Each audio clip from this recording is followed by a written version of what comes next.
Hi friends, ഇന്ന് ഞാനുള്ളത് വളഞ്ഞെങ്ങാനം വെള്ളച്ചാട്ടത്തിലാട്ടോ. മിക്ക മലയാളികൾക്കും അറിയാവുന്നൊരു വെള്ളച്ചാട്ടമാണ് വളഞ്ഞെങ്ങാനം വെള്ളച്ചാട്ടം. ഞാനിന്ന് കുമളി പോകുന്ന സമയത്താണ് ഈ വെള്ളച്ചാട്ടത്തിൻ്റെ അടുത്തെത്തി ഫോട്ടോയും വീഡിയോസൊക്കെ എടുക്കുന്നത് കേട്ടോ.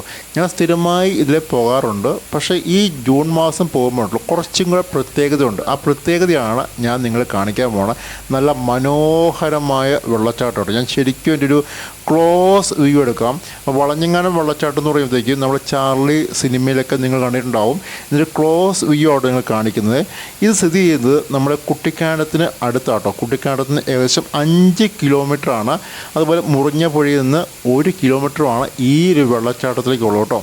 അപ്പം ഞങ്ങൾ എന്താ പറയുക, മാർച്ച് ഏപ്രിൽ സമയം വരുമ്പോൾ ഈ വെള്ളച്ചാട്ടത്തിൻ്റെ ഒരു അളവുണ്ടല്ലോ വളരെ ചുരുങ്ങി ചെറിയൊരു വെള്ളച്ചാട്ടമാണ്. പക്ഷേ ഇപ്പോൾ ആണല്ലോ ഭയങ്കര സൗണ്ടാണ്. ഭയങ്കര സൗണ്ട്.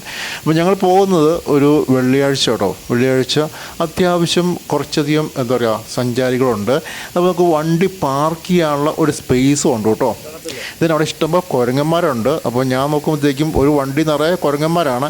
അപ്പോൾ വണ്ടിയൊക്കെ നിങ്ങൾ പാർക്ക് ചെയ്ത് ഇടുമ്പം അതൊന്ന് ക്ലോസ് ചെയ്തിട്ട് പോവുക. ഡോറൊക്കെ ക്ലോസ് ചെയ്തില്ലെങ്കിൽ അകത്തുള്ള സാധനം മുഴുവൻ അവന്മാർ കൊണ്ടുപോകും കേട്ടോ. ഇതാണ് ആ ഒരു വെള്ളച്ചാട്ടത്തിൻ്റെ വ്യൂ കേട്ടോ. നമുക്ക് എത്ര പ്രാവശ്യം എടുത്താലും ഈ വെള്ളച്ചാട്ടത്തിൻ്റെ ഒരു എന്താ പറയുക പിന്നെയും എടുക്കാൻ തോന്നും. അപ്പോൾ നിങ്ങൾക്ക് ഇഷ്ടപ്പെട്ടെങ്കിൽ ഈ ചാനലൊന്ന് ലൈക്ക് ചെയ്യുക, അതുപോലെ തന്നെ സബ്സ്ക്രൈബ് ചെയ്യുക. ഓക്കെ, നെക്സ്റ്റ് വീഡിയോ കാണാം. ബൈ.